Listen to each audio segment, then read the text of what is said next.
quality improvement project entitled Improvement in the Accuracy of Blood Loss Quantification in Labor and Delivery. This project. Medical Center Hospital last year paired with the Texas Alliance for Innovation on Maternal Health, which we call AIM, in an effort to implement patient safety bundles which reduce maternal morbidity. One of these bundles, which we'll be addressing, addresses postpartum hemorrhage and implements a new method to more accurately estimate blood loss after vaginal delivery. Rather than doing a simple visual estimation, this quantified blood loss method uses drapes with graduated pouches and weighs surgical sponges to estimate the blood loss. Implementation of this quantified blood loss method does require training and protocol adherence for the labor and delivery staff, including nurses, surgical scrub techs, as well as the physicians who are doing it, namely the OBGYN residents. I don't know if you have paid attention to the news recently, but maternal mortality and morbidity are major headlines currently because of the very high rate we have here in the United States compared to other countries that are developed, and particularly here in Texas compared to the rest of the United States. So because of this, we decided to do this quality improvement study to help us to determine how at MCH we're doing as far as postpartum hemorrhage goes, and the steps that we've taken to reduce our rate of postpartum hemorrhage and identify our rate and see if we are following through with these steps basically. So postpartum hemorrhage is a major contributor, as I said, to this maternal morbidity and mortality, and it's affects 2 to 5% of births in the U.S. This is especially true if the postpartum hemorrhage is not recognized. So, because of this, the ACOG and CDC identified obstetric hemorrhage as a key priority for these core patient safety bundles that they have created to help fight our maternal morbidity and mortality rates. The obstetric hemorrhage safety bundle has 4 key domains. One of these is recognition and prevention. One component of recognition of a postpartum hemorrhage is performing a quantitative rather than visual estimation of blood loss at each vaginal delivery. This is in the aim to improve the accuracy of blood loss. Visual estimates of blood loss are actually sometimes measured to underestimate the blood loss by 33 to 50% compared to a quantitative blood loss. So this is why Medical Center Hospital joined the Texas AIM to implement this particular patient safety bundle. Our goal was to measure the percentage of Texas Tech's patients whose blood loss after vaginal delivery was estimated by the quantified blood loss method in the first 3 and 6 months post-training. The first 3 months have already been recorded and analyzed. The final 3 months data is being collected for analysis at a future date. We also identified our rate of postpartum hemorrhage and blood transfusion with our deliveries at MCH for vaginal deliveries. Additionally, we recorded factors which we felt may influence whether a QBL was performed, namely if a scrub tech was on that day, how many nurses were on shift, if it was a day or a night shift. MCH labor and delivery staff did a mandatory skills workshop on quantified blood loss. There were 4 identical sessions which were held during the last week of August 2018 so that all nursing shift teams were able to attend. Our OBGYN residents also had a 1-hour lecture on postpartum hemorrhage on August 27, 2018. The procedure for quantified blood loss was also reviewed during this lecture. We were supposed to begin performing quantified blood losses after this, so September was when we began data analysis. Procedure for calculating a quantified blood loss. First, we are given a list of dry weights for delivery items that then could become blood soaked, like laparotomy sponges or 4x4 sponges. The cumulative dry weight example for laparotomy sponges would be 290 grams. After delivery of the infant, but before delivery of the placenta, a measurement is taken from the graduated pouch of the underbuttocks tray. This measurement should include all of the blood, but also mainly amniotic fluid and urine. So we don't want to include that into the estimation of the blood loss. So this measurement gets communicated to L&D staff in the room, and this is the baseline measurement. This is a photo from the CMQCC Obstetric Hemorrhage Toolkit that basically shows what these underbuttock drapes look like. As you can see, there's graduated lines, and we're able to see how much fluid is actually contained within these drapes. This baseline level within the bag, physicians then continue with delivery of the placenta, repairing lacerations, and any other necessary medical care. A measurement from the graduated under the buttocks drape is then taken once all the immediate care is completed. The baseline measurement is subtracted from this post-placental delivery measurement and recorded by L&D staff in the room. This is because we want to remove any additional fluid that's not blood, like the amniotic fluid and urine from the bag. All items that may become blood-soaked from the standard vaginal delivery set and blood clots are weighed. 290 grams is subtracted from these items' cumulative weight. By using a confusion factor of 1 gram equivalent to 1 milliliter of blood, then these wet items weight minus the dry items weight give the milliliters of blood contained in the delivery set. The values obtained in steps 3 and 4 are then added together to yield the quantified blood loss measurement. So the amount after subtracting the baseline that was within the graduated under buttocks drape, and then the weight of the sponges minus their dry weight, basically. The quantified blood loss is then documented in the patient's chart by the nursing staff in a designated place in the delivery record, as well as in the physician's delivery note. Now, initially, we were told that the nurses had a particular place where they reported a quantified blood loss versus an estimated blood loss. However, unfortunately, this was not true at the time, although we are changing this. So currently, we had to rely primarily upon the physician's delivery note if they stated explicitly that it was a quantified blood loss versus an estimated blood loss, or if it did not, then we would, if the number was straight 100, 200, 300, or on a 150, 250 type measurement, then we would assume this must be an estimated blood loss. However, if it was a more particular number, like varied by tens, then we would assume that this was a quantified blood loss. The primary outcome was to determine how often a patient's blood loss was calculated by visual estimation or estimated blood loss EBL or quantification QBL.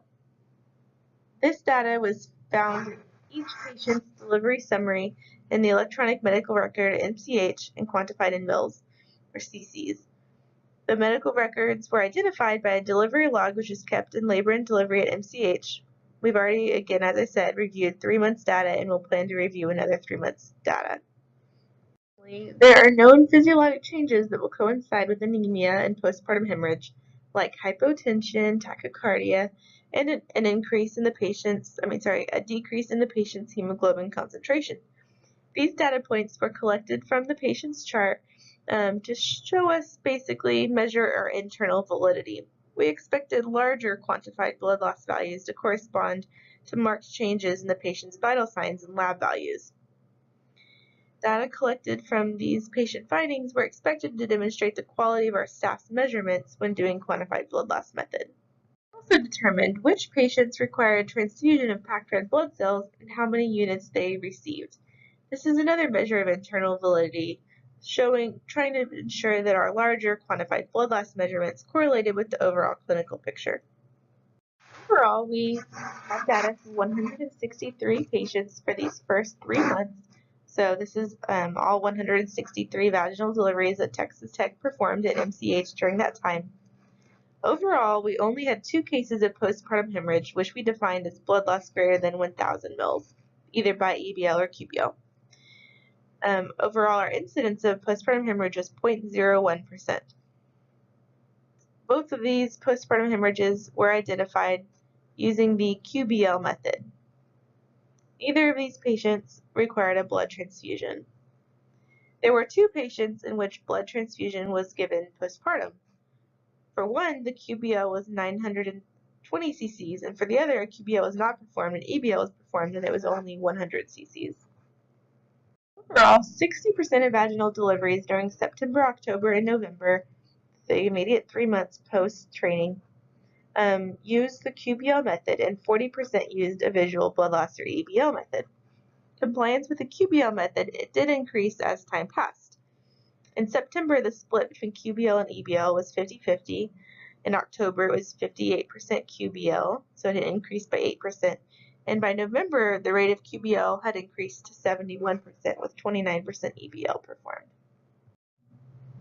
This is just a graph depicting the QBL versus EBL in each of the months, 9 representing September, 10 October, 11 November. However, the increase in compliance each month with the QBL method was not a statistically significant increase. The p-value was 0.94 and 0.88. Dr. Natalia helped us with doing analysis and found that the paired sample estimation was available in 37 cases, and there was no correlation between the two methods. There was also no correlation between the method of blood loss, EBL versus QBL, and any outcomes. And there was not any statistically significant difference between estimation of blood loss during AM versus PM shifts.